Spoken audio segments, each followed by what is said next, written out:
alama hena Modibo Keita furumuso la min fana tayana n'o ye Madame Keita Mariam Traoré ale nana menkan min bila ka bɛn ni san 1960 o kirifɔ kalo n'o ye san kalo 7 tile 31 don ye lajɛba dɔ o senfɛ lajɛba min ni a nana kana kɛ Bamako yan musow olu tɔgɔla donba n'o ye farafina ani diɲɛ selekena ni musow olu tɔgɔla donba ye o la laseli min kɛra o kɛnɛ kan an bɛ jɛ ɲɔgɔn fɛ ko o lamɛn bamanankan na. Mesdames, Messieurs, balimamusow balimakɛw, au nom de l'organisation de l'Union soudanaise RDA, Union soudanaise RDA tɔgɔla, je remercie tous ceux qui et toutes celles qui ont répondu à notre appel. n bɛ foli lase cɛw ani musow ma minnu ni olu nana k'an ka welekan jaabi.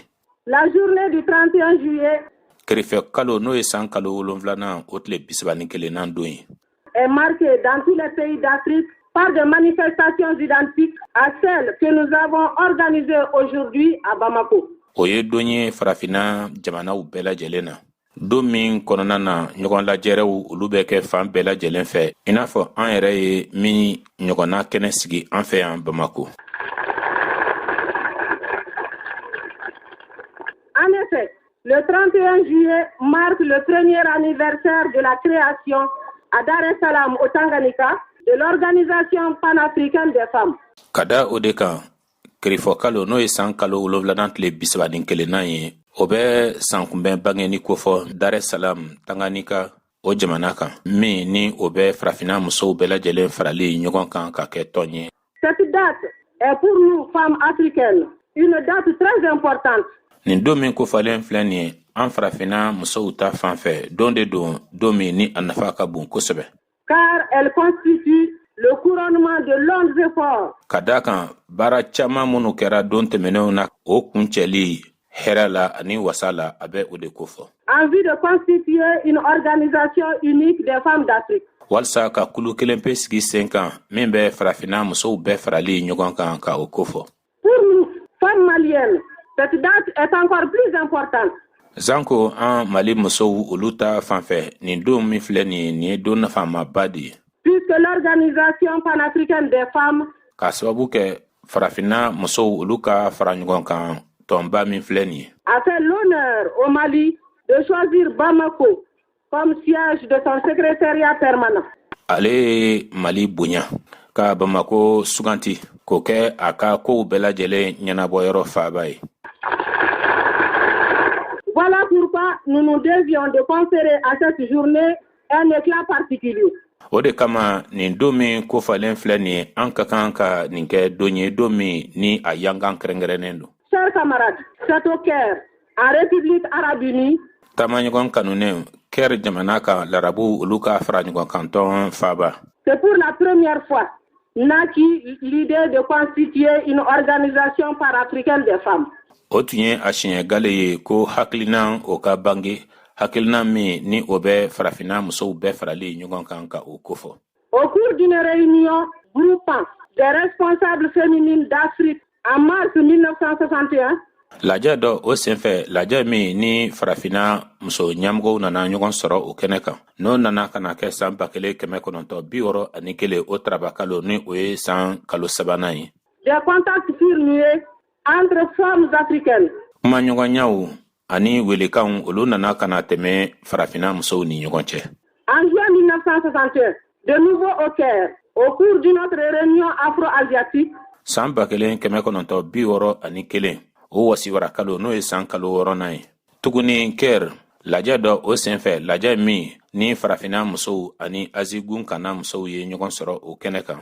un comité préparatoire restreint fut constitué par des responsables africains. Kulu fitinin dɔ min ni o ka baara bi ɲɛsin kow labɛnni ma o nana kana sigi sen kan farafina muso ɲɛmɔgɔw olu fɛ.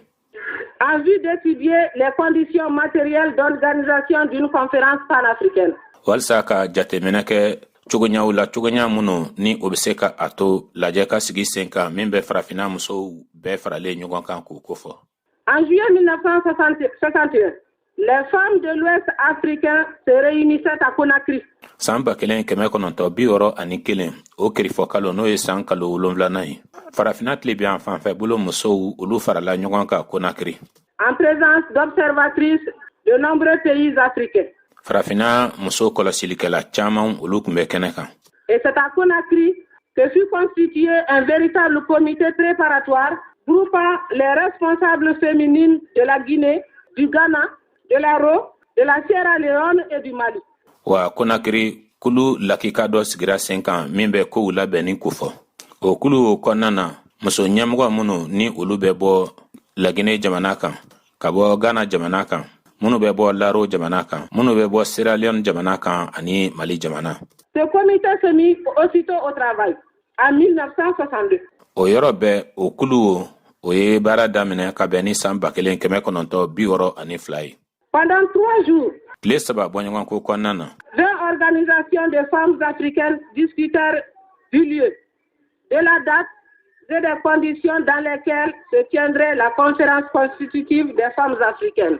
Farafina musow olu ka tɔn mugan bɔɲɔgɔnko olu ye hakilinan falen kɛ hakilinan falen min bɛ tali kɛ yɔrɔ la fo kana se don ma cogoɲa minnu na ani fɛɛrɛ minnu ka kan ka boloda walasa farafina musow ka fara ɲɔgɔn kan tɔn ka lajɛba in bɛ se ka kɛ cogo min na lajɛba min ni o bɛ kow yɛrɛ ju sigili kofɔ.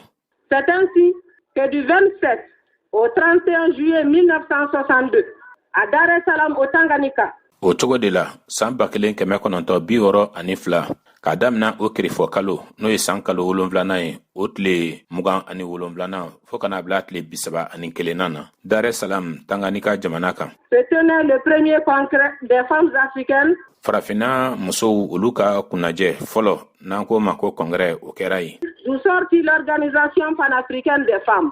O kunnajɛ n'o ye congrès ye o senfɛ farafina musow ka fara ɲɔgɔn kan tɔnba bangena o de kɔnɔna na. 21 pays africains avaient envoyé leurs responsables féminines. Farafina jamana 21 olu kun ye u ka muso ɲɛmɔgɔw bila ka taa o kɛnɛ kan. Et de grandes décisions surprises. Koba caman fɛnɛ latigɛra o senfɛ. Il fut décidé de créer un secrétariat permanent chargé de tous les problèmes de l'organisation panafricaine. A latigɛra o de senfɛ ko ka ɲɛmɔgɔyaso sigi sen kan ɲɛmɔgɔyaso min n'o sigilen bɛ to tuma bɛɛ lajɛlen na. O ɲɛmɔgɔyaso o bɛ i wasa don gɛlɛya fɛn de bɛ musow ka fara ɲɔgɔn kan tɔn kɔnɔna na o bɛ wasa don o la. Il fut décidé de nommer une secrétaire générale et des secrétaires adjoints. A latigɛra ko ka forobaakalatigi n'o ye secrétaire général ye ko o dɔ suganti ko ka tila fɛnɛ ko ka dankan ɲini o la musow cɛma. Cette secrétaire générale est notre sœur Jeanne Martin.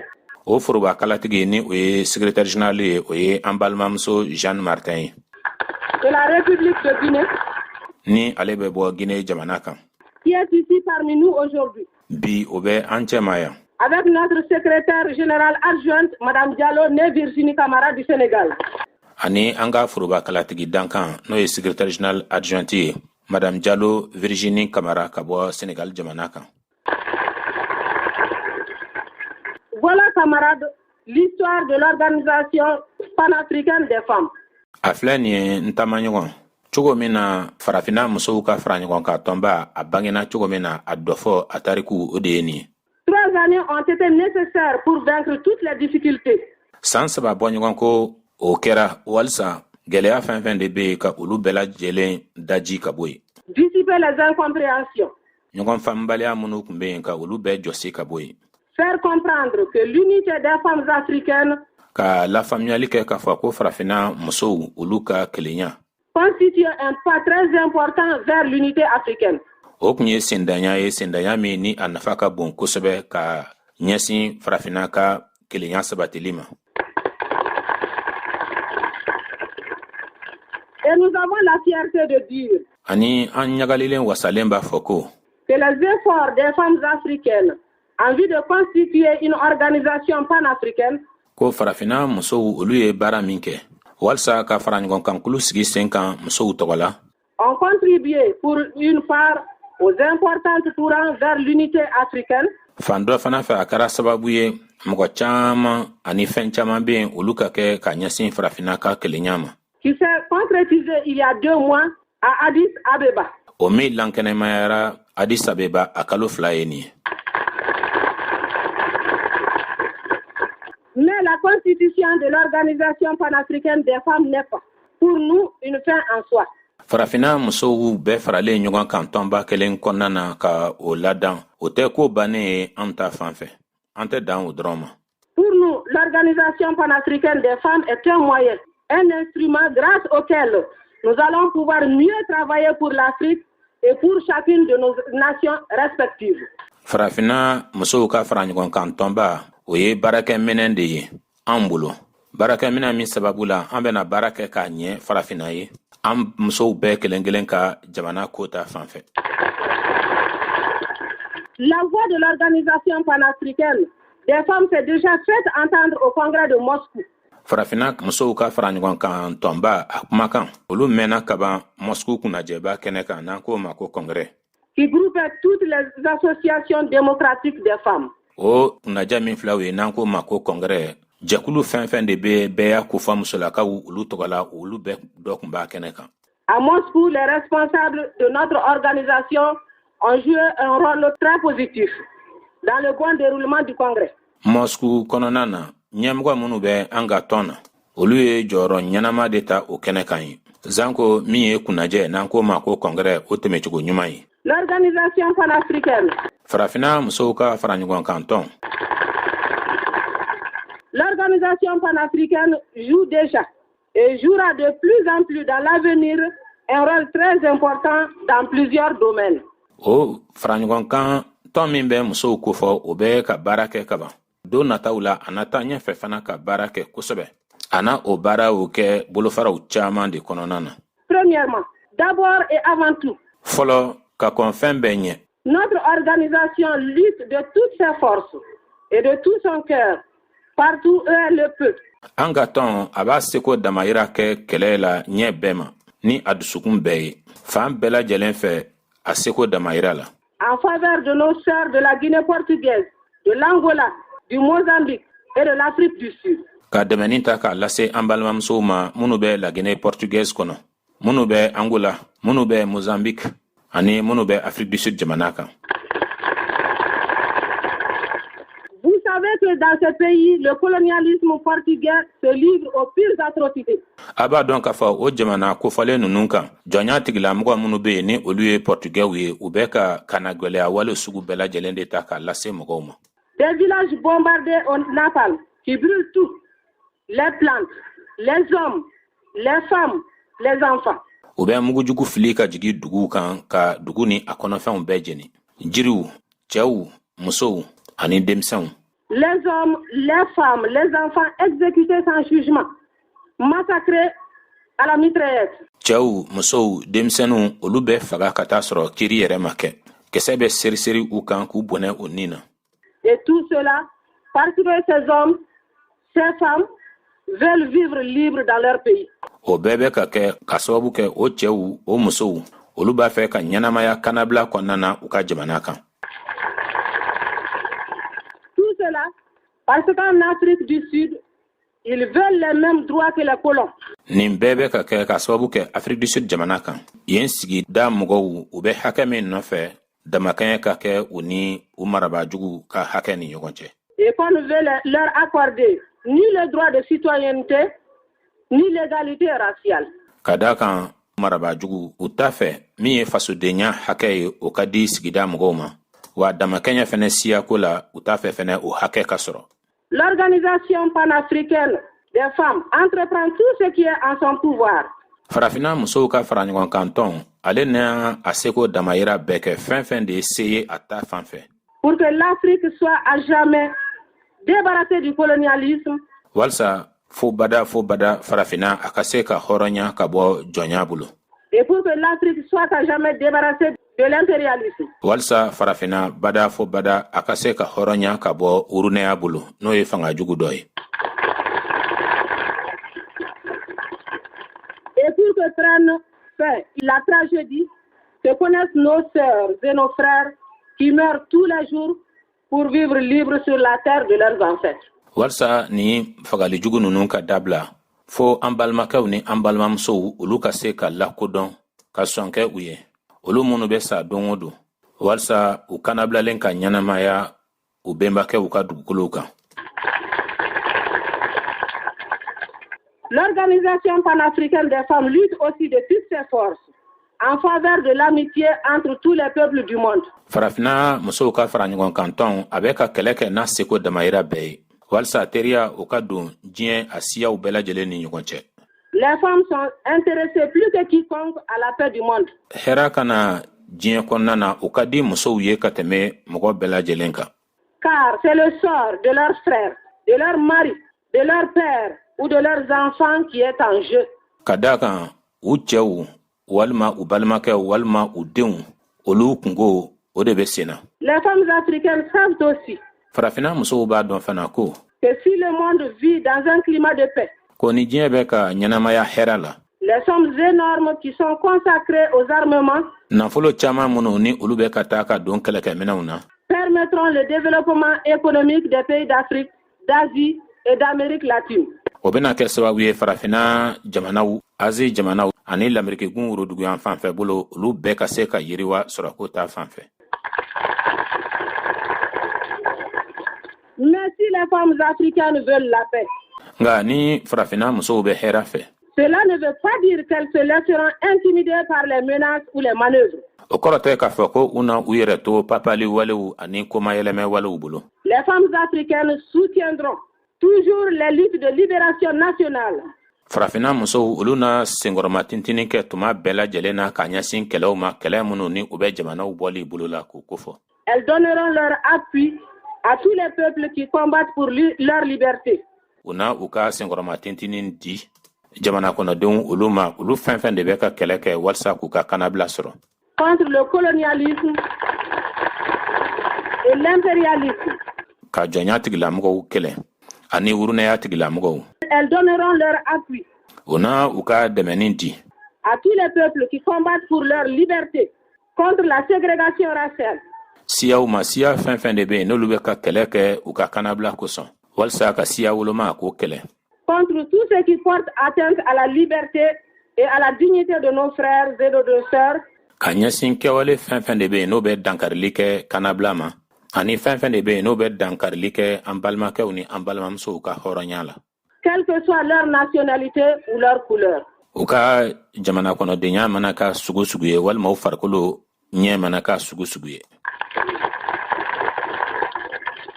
Camarades, voilà les deux tâches essentielles de l'Organisation panafricaine des femmes. Taamaɲɔgɔn, baara belebele fila min bɛ yen ni o dilen bɛ farafina musow ka fara ɲɔgɔn kan tɔnba ma, o de filɛ nin ye. Nous, femmes maliennes de l'Union soudanaise RDA, an musolaka minnu n'an bɛ Union Soudanaise RDA kɔnɔ, nous qui sommes engagés à part entière dans cette organisation, an minnu n'an kɛlen bɛ ka an sen don ɲɛ bɛɛ lajɛlen ma nin tɔn in kɔnɔna na, nous ne ménageons aucun effort pour que ces deux tâches soient poursuivies. an na an seko bɛɛ lajɛlen kɛ walasa nin baara fila minnu filɛ nin ye tugun ka kɛ u kɔ k'u waleya. Pour que l'Afrique soit enfin libérée de toute trace de colonialisme. walasa farafina ka se ka hɔrɔnya ka bɔ jɔnya nɔ a bɛɛ lajɛlen ma. Pour que l'amitié entre les peuples devienne de plus en plus une réalité. walasa teriya siyaw ni ɲɔgɔn cɛ o ka lankɛnɛmaya.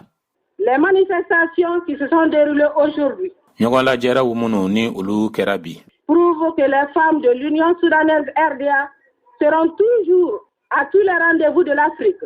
o b'a yira k'a fɔ ko Union Soudanaise RDA musow ko olu na ye ɲɔgɔn kunbɛnw bɛɛ lajɛlen kɛnɛ kan farafina. Que tout ce qui est de l'intérêt de l'Afrique trouvera au Mali un soutien inconditionnel. ko fɛn fɛn de bɛ yen ni o bɛ farafina ka nafa kofɔ ko o na senkɔrɔma tintinin sɔrɔ Mali la, senkɔrɔma tintinin min ni a gulonnen tɛ fosi la. En effet, les femmes de l'Union soudanaise RDA ka da o de kan Union Soudanaise RDA musow ont une grande expérience éprouvée par 15 années de lutte contre le système colonial. dɔnniyaba de bɛ u la, sekoba de bɛ u la, k'a sababu kɛ u ye kodɔn san 15 kɛlɛ o senfɛ, o kɛlɛ min taara ko ɲɛsin jɔnya tigilamɔgɔw ma. Et de soutien sans réserve à nos pères, à nos maris, à nos frères.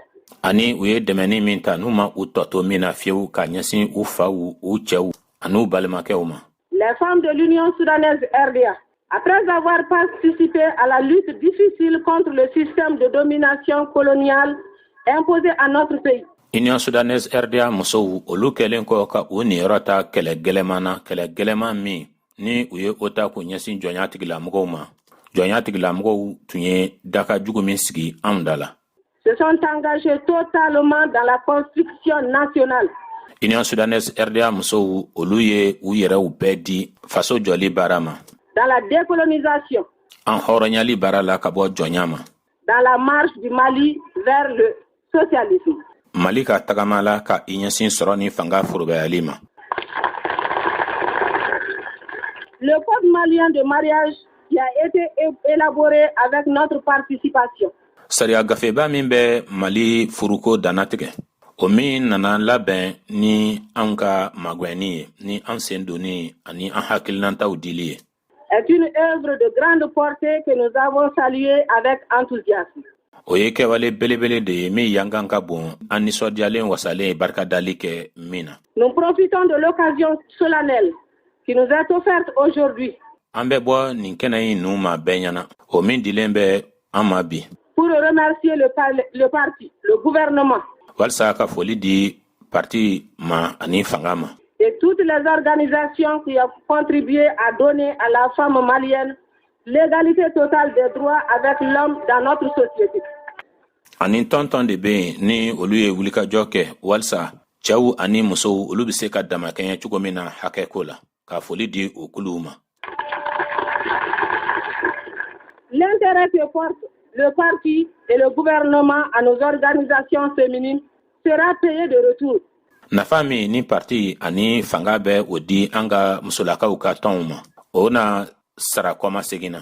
Dans la voie difficile, mais qui est la voie de l'honneur et de la dignité que le Mali a choisi. Sira gɛlɛn o kana na nka o sira o ye hɔrɔnya ani danbe sira ye. Mali ye o min ɲɛnatɔmɔ. Le parti peut être sûr qu'il trouvera toujours les femmes maliennes à ses côtés. A bɛ se ka jɛya parti ma ka fɔ tuma bɛɛ lajɛlen na a na Mali musow sɔrɔ a kɛrɛfɛ. Sur la voie du socialisme, sɔrɔ ni fanga forobɛyali sira kan. Qui est la seule voie où chaque homme et chaque femme pourra exprimer toutes ses capacités. O dun ye sira kelen pe de ye sira min kana na mɔgɔ bɛɛ kelen kelen ani musow bɛɛ kelen kelen bɛ se ka i seko da kɛnɛ kan min na. Et jouir sans injustice du fruit de son travail. Ani i ni min ka kan i ka baara kɛlen kɔfɛ i b'o sɔrɔ ka taa sɔrɔ wolomali ma kɛ. Le parti peut être sûr qu'il trouvera toujours les femmes maliennes à ses côtés. A bɛ se ka jɛya parti ma ko tuma bɛɛ lajɛlen na a na Mali musow sɔrɔ a kɛrɛfɛ. Sur la voie de la rénovation de l'Afrique et de sa civilisation. Sira o kana na sira min ni o bɛ farafina a kurayali kofɔ ani farafina ka somɔgɔya kurayali. Longtemps humilié et bafoué. Farafina min ni a mɛnna a lagosilen don a lebulen don. Le parti peut être sûr que les femmes qui ont toujours été les gardiennes vigilantes de nos traditions seront toujours à ses côtés. A bɛ se ka jɛya parti ma ko musow olu minnu ni olu kɛra an ka laadaw o kɔlɔsiba wanɛw ye ko o na kɛ tuma bɛɛ a kɛrɛfɛ. Camarades, avant de terminer, comme l'ont fait ce matin nos sœurs Madame Sall et Madame Konaté. Taamaɲɔgɔn yani n ka kuma kuncɛ i n'a fɔ n balimamusow ye a fɔ cogo min na Madame Sall ani Madame Konaté. Je voudrais lancer un appel à toutes les femmes maliennes pour qu'elles viennent nous apporter leur concours. N b'a fɛ ka welekan bila k'a lase Mali musow bɛɛ lajɛlen ma walsa u k'u ka dɛmɛ lase an ma u k'u ka magwɛn lase an ma. Nous voulons que notre organisation soit de plus en plus une organisation de masse. An b'a fɛ an ka tɔn a ka se ka kɛ tɔn ye min ni a bɛ jama kofɔ don o don ka taa fɛ. Nous ne voulons pas être, nous ne serons jamais un petit groupe. An t'a fɛ ka kɛ kulu fitini ye wa an tɛna kɛ kulu fitini ye abada. Comme notre parti, l'Union Soudanaise RDA, qui est le creuset où se rencontrent toutes les populations maliennes. I n'a fɔ an ka parti Union Soudanaise RDA ni ale ye yɔrɔ min ni Mali sigida mɔgɔw bɛɛ lajɛlen bɛ ɲɔgɔn sɔrɔ yɔrɔ min na. Notre organisation groupe toutes les couches sociales sans exception. An ka tɔn kɔnɔna na Mali bolofara mɔgɔ dɔ bɛɛ lajɛlen bɛ a kɔnɔ. Wolomali ma k'a la. Les femmes lettrées, qui ont eu la chance de pouvoir aller à l'école détiennent une responsabilité très grande à l'époque actuelle. Muso munnu ye muso kalanenw ye olu munnu ye garisɛgɛ sɔrɔ ka taa kalan na jɔyɔrɔ min bɛ olu la bi baarakɛta min bɛ olu bolo bi o de ka bon kosɛbɛ kosɛbɛ. Nos sœurs analphabètes se sont montrées dans le passé, au moment difficile de la vie du parti, les soutiens les meilleurs de la lutte de nos frères. An balimamuso minnu bɛ yen ni olu ma kalan parti ka ɲɛnamaya gɛlɛn kɔnɔna na o musow ye bɔra ka u yɛrɛ yira ka kɛ dɛmɛ ni lakikaw ye ka a ɲɛsin an balimakɛw ma. Nous avons tous le devoir actuellement de resserrer nos rangs. An bɛɛ kelen kelen ka kan bi an jɔlen bɛ yɔrɔ min na an ka se ka ɲɔgɔn minɛ k'an bolo di ɲɔgɔn ma. D'apporter notre contribution effective et entière à l'édification du socialisme dans notre pays. Ko an kana ni an seko damayira bɛɛ lajɛlen ye walasa sɔrɔ ani fanga o furubayali o bɛ se ka ɲɛ sɔrɔ cogo min na an ka jamana kan. Déjà, nous avons la satisfaction de constater que de nombreuses femmes lettrées ont répondu à l'appel du parti. Kabini sisan an bɛ se k'a fɔ an wasalen don k'a kɔlɔsi ko muso kalannen caman de bɛ yen minnu ni olu nana ka na parti ka welekan jaabi. À ce propos, ce soir à la permanence du parti, Ka da o de kan bi wulada in na parti a ka ɲɛmɔgɔyaso la a ka koɲɛw bɛɛ bɛ ɲɛnabɔ yɔrɔ min na. vous aurez l'occasion de voir le travail qui a été réalisé grâce à une communion étroite et fructueuse entre toutes les bonnes volontés. Aw bɛna ye baara minnu ni olu kɛra k'a sababu kɛ jɛɲɔgɔnya sɛbɛ ye ani jɛɲɔgɔnya nafama min ni o bɔra ŋaniya ɲumantigiw bɛɛ lajɛlen yɔrɔ. Il nous reste encore de grands efforts à faire. Hali bi baara belebelew bɛ an bolo minnu ka kan ka kɛ. Mais je suis sûr que si chacune de nous se donne toute entière à ces tâches, Nga a jɛlen don ne kɔni ta fan fɛ ko ni an bɛɛ kelen kelen ye an yɛrɛ di nin baara ma. si chacune de nous, partout où elle vit, recrute, explique, milite effectivement, Ni an bɛɛ kelen kelen a kɛra an bɛ ɲɛnamaya yɔrɔ o yɔrɔ la o ni an bɛ mɔgɔw ta k'u fara an yɛrɛ kan n'an bɛɛ bɛ ɲɛfɔli kɛ n'an bɛɛ bɛ an ka tɔndenya kɛ k'a dafa. alors l'organisation des femmes de l'Union soudanaise RDA O tuma la Union Soudanaise RDA a musow ka tɔn constituera le meilleur soutien de notre parti et de notre gouvernement. ale kɔni na kɛ dɛmɛni ye dɛmɛni min ɲɔgɔn tɛ k'a ɲɛsin an ka parti ma ani k'a ɲɛsin an ka fanga ma. Et comme l'a dit le président Modibo Keïta, I n'a fɔ jamanakuntigi Modibo Keyita y'a fɔ cogo min na il nous faut réussir et nous réussirons. fo an ka ɲɛ sɔrɔ fo an ka sabati wa an na sabati an na ɲɛ sɔrɔ. Inch'Allah. Vive l'organisation panafricaine des femmes. Musolakaw ka fara ɲɔgɔn kan tɔn ka ɲɛnamaya. Vive les femmes de l'Union soudanaise RDA. Union Soudanaise RDA musow ka ɲɛnamaya. Vive l'Union soudanaise RDA. Union Soudanaise RDA ka ɲɛnamaya. Colonialisme et de l'impérialisme. Walsa ka wuruneya ani manankunya kɛlɛ. Vive la paix et l'amitié entre tous les peuples. Hɛrɛ ani teriya diɲɛ siyaw bɛɛ ni ɲɔgɔn cɛ o ka ɲɛnamaya. Ka baro in lase aw ma Bara Bokom an bɛ aw fo ka walima dɔn aw k'an bɛ a ɲɔgɔnna wɛrɛ ma.